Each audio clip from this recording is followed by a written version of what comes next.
यदि तुम सपने में कोई प्रेत देखते हो तो समझ लो कि कोई प्रेत तुम्हारे आसपास है।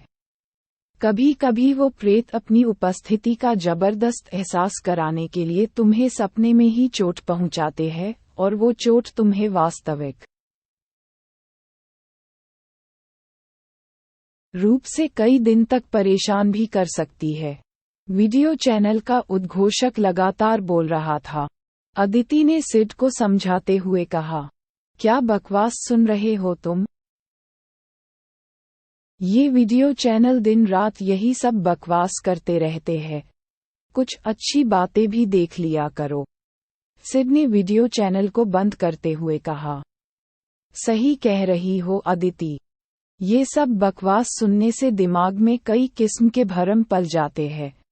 सुनो, 4 दिन के लिए मम्मी के घर जाना है, तुम खाने का कैसे करोगे? कुछ घर से ही भिजवा दिया करूं या तुम खाना खाने घर ही आ जाया करोगे?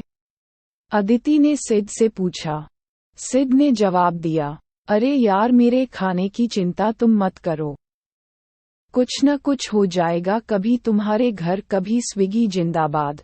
अदिति बोली। ठीक है, मैं तुम्हारा खाना तैयार रखा करूंगी।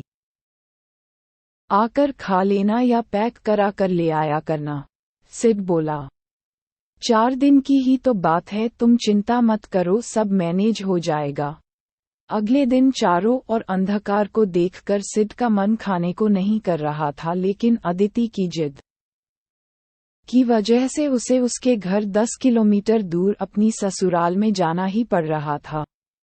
सिड ड्राइव करते हुए बड़बड़ा रहा था, क्या मुसीबत है, कैसा बेवकूफ हूं मैं भी, शाम को ही खाना खाने निकल जाता तो अच्छा था।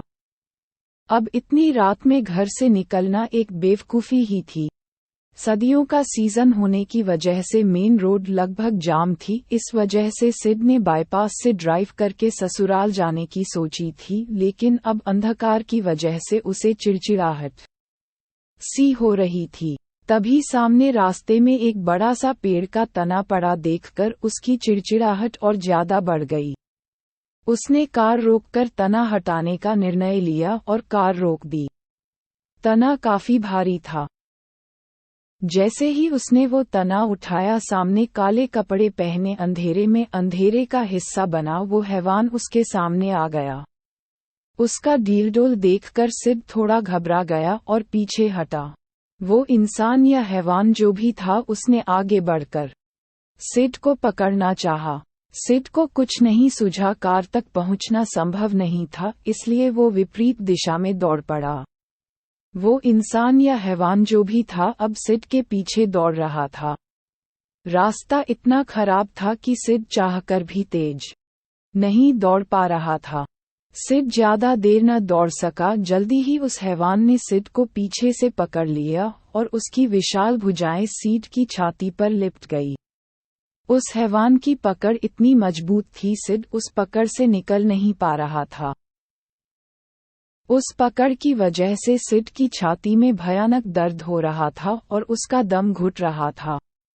दम घुटने के उन्हीं क्षणों में सिड की आंख खुल गई और उस भयानक सपने का अंत हो गया।